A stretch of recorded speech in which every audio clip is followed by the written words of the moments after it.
ஆண்டவராக இயேசு கிறிஸ்துவின் நாமத்தில் என் அன்பின் வாழ்த்துக்கள். இந்த காலை தியானத்திற்காக நாம் தெரிந்து கொள்கிற வேத வசனம் சங்கீதங்களின் புஸ்தகம் 103 சங்கீதம் 12 வசனம். மேற்குக்கும் கிழக்கிற்கும் எவ்வளவு தூரமோ அவ்வளவு தூரமாய் அவர் நம்முடைய பாவங்களை நம்மை விட்டு விலக்கினார்.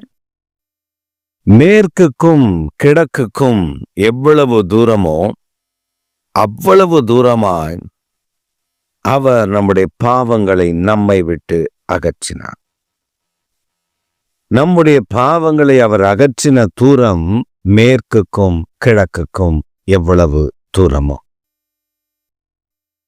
பிரியமானவர்களே, நம்முடைய தேவனாகிய கர்த்தர் நம்மை மீட்கும்படியாய் மீட்பு பொருளாக தம்மையே அர்ப்பணித்தது மாத்திரமல்ல, நம்முடைய பாவங்கள், நம்முடைய அக்கிரமங்கள், நம்முடைய மீறுதல்கள் நம்மை சூழ்ந்து நிற்காதபடி, நமக்கு விரோதமாய் எழும்பி நிற்காதபடி அவைகளுக்கு ஒரு தொலைவை கூறுகிறார்.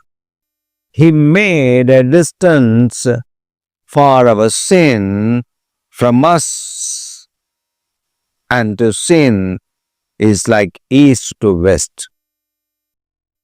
நமக்கும் நம்முடைய பாவத்திற்குமான இடைவெளி கிழக்குக்கும் மேற்குக்கும் உள்ள இடைவெளி.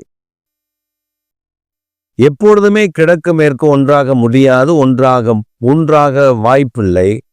அதை தான் ஆண்டவர் அங்கே சொல்லுகிறார். இனி உன் பாவம் உன்னை மேற்கொள்ளவது இல்லை. ஏனென்றால் தேவனாகிய கர்த்தர் அவருடைய விலையேற பெற்ற இரத்தத்தை சிந்தி நம்மை மரித்து கிடந்த நம்மை, மூழ்கி கிடந்த நம்மை, பாவத்தில் விழுந்து கிடந்த நம்மை, சேற்றில் அமிழ்ந்து கிடந்த நம்மை தூக்கி எடுத்து நம்மை பரிசுத்தப்படுத்தி தம்முடைய ஜனம் என்று அழைக்கும் அளவிற்கு அவருடைய பரிசுத்த சந்ததிக்கு நேராக கொண்டு வந்ததினாலே நம்முடைய பாவத்தை நம்மை விட்டு அகற்றிவிட்டார், கழுவி விட்டார், அதை மன்னித்து நம்மை விட்டு விலக்கி விட்டார். அது நம்மிடத்தில் இல்லை. ஆனால் அது கிழக்குக்கும் மேற்குக்கும் எவ்வளவு தூரமோ அவ்வளவு தூரமாய் இருக்கிறது. ஏசாயா தீர்க்கதரிசி சொல்லும் பொழுது சொல்லுகிறார், அது அவருக்கு முதுகுக்கு பின்பாக எரியப்பட்டு விட்டது.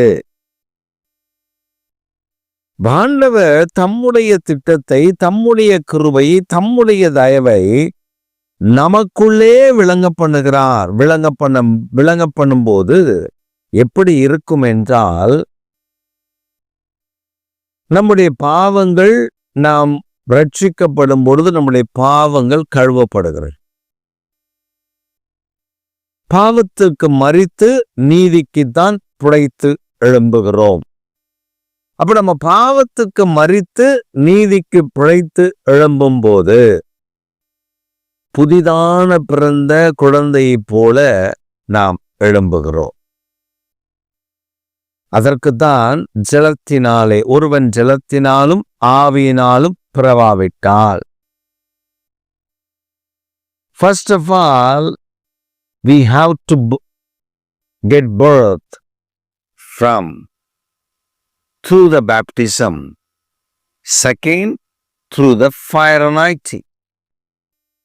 அப்ப ஆவியானவர் நம்மை வழிநடத்துகிற விதம் எப்படி என்றால், இந்த விளக்கப்பட்ட பாவம் மீண்டும் நம்மிடத்தில் வந்து நம்மை உரிமை கொண்டு விடாதபடி இந்த பாவத்தை அகற்றிவிட்டு நம்மை அக்கினியினாலும் நம்மை மறுபிறப்பு அடைய செய்கிறார்.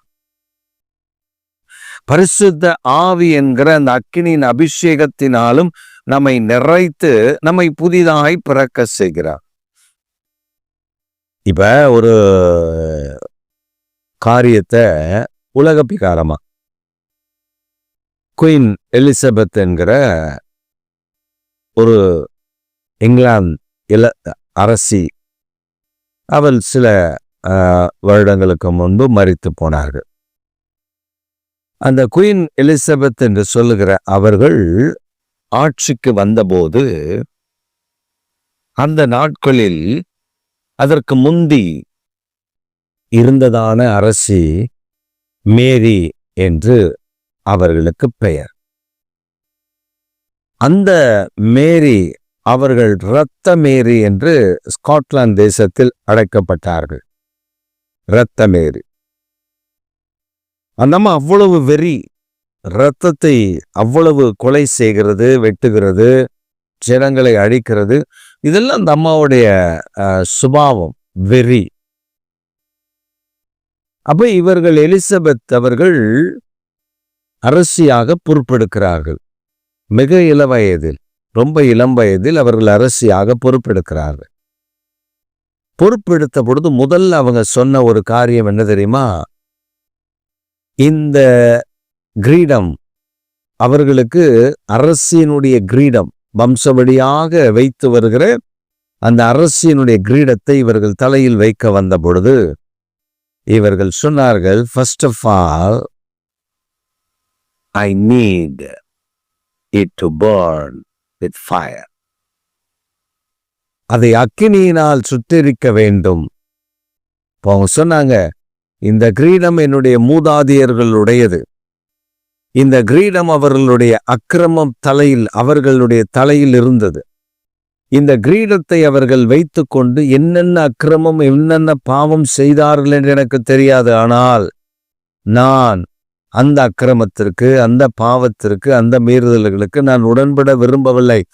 ஆதலால் இதே கிரீடத்தை அக்கினிக்குள்ளே அதை மீண்டும் அக்கினிக்குட்படுத்தி பின்பதை அந்த கிரீடத்தை எனக்கு கொண்டு வாருங்கள்.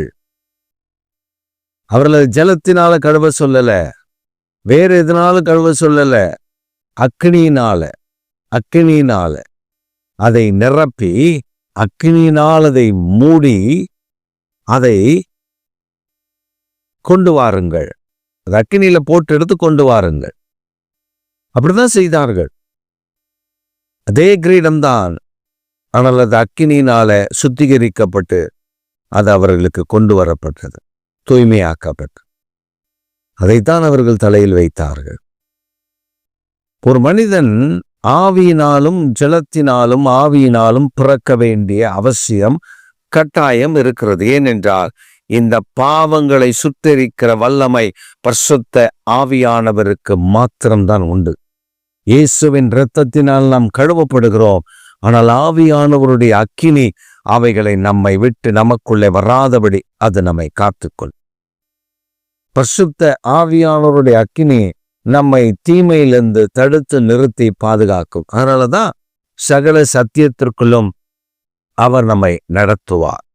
சகல சத்தியத்திற்குள்ளும் அவர் நம்மை நடத்தி செல்லக்கூடிய கிருபையை கர்த்தர் தருவார்.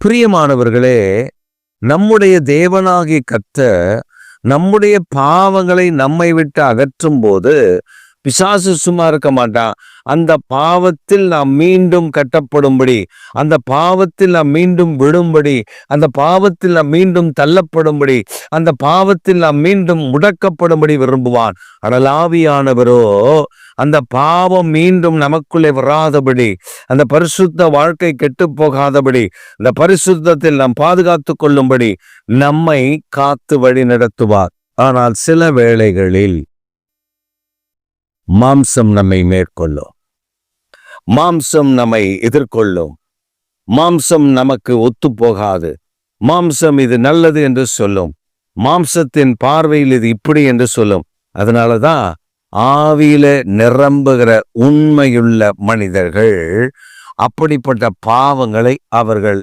எதிர்த்து நிற்பார்கள். அப்படிப்பட்ட பாவங்களை அவர்கள் மேற்கொள்ளுவார்கள். அப்படிப்பட்ட பாவங்கள் அவர்களுக்குள் வந்து தீட்டுப்படுத்தி விடாதபடி காத்து கொள்ளுவதற்கு ஆவியின் வல்லமை நமக்கு வேண்டும். அப்ப அவர் அகற்றுகிறார், நம்முடைய பாவங்களை நம்மை விட்டு அகற்றுகிறார். ஆனால் மீண்டும் அது வந்து விடாதபடி, அதனாலதான் வேதம் நமக்கு அழகாக ஒரு வசனத்தை ஆவியானவர் வேதத்தில் எழுதி வைத்திருக்கிறார். இயேசு சொல்லும்போது சொல்லுகிறார், ஒரு பிசாசு பிடித்த ஒரு மனிதன் தன்னிடத்தில் இருக்கிற பிசாசை நீங்கள் விரட்டின பின்பு அந்த பிசாசு வெளியே போய் அலைந்து திரிந்து மீண்டும் அந்த இடத்திற்கு வரும். இப்ப பாருங்க, அது மீண்டும் அந்த இடத்திற்கு வரும் பொழுது அது சோடித்து அலங்கரிக்கப்பட்டு, அந்த வீடு எப்படி இருக்கான், அந்த மனிதன் எப்படி இருக்கானா, பாவம் செய்து பிசாசு அவனுக்குள்ள வந்து அவனை ஆட்கொண்ட போது அவனை அந்த பாவத்திலிருந்து, அந்த பிசாசுடைய கட்டிலிருந்து விடுவித்த அந்த பிசாசு வெளியே போய் சுற்றி திரிந்து திரும்ப அந்த மனிதத்தில் வரும் பொழுது அவன் முன் நிலைமை காட்டிலும் இன்னும் அதிகமாய் அவன் பாவம் செய்து தன் இருதயத்தை அலங்கரித்து அதை வரவேற்கும் வண்ணமாய், அந்த பிசாசை வரவேற்கும் வண்ணமாய் அவன் அப்படி இருக்கும் பொழுது இந்த பிசாசு திரும்ப போய் ஏழை கூட்டி கொண்டு உள்ளே வரும். இயேசு கிறிஸ்து அப்படிதான் அந்த உபதேசத்தில் அவர் அந்த சொல்லும் பொழுது, ஓமையின் வழியாய் அவர் பேசும் பொழுது மிக தெளிவாக பேசியிருக்கிறார். அப்ப நாம பரிசுத்த ஆவியின் அக்கினியினால நிரப்பப்பட்ட அக்கினி இருக்கும் பொழுது அந்த ஆவிகள் அங்கு இடமில்லை. திரும்ப வந்தாலும் அது சுட்டெரிக்கப்பட்டும் என்று விடும் என்று அந்த ஆவிகள் வர முடியாது.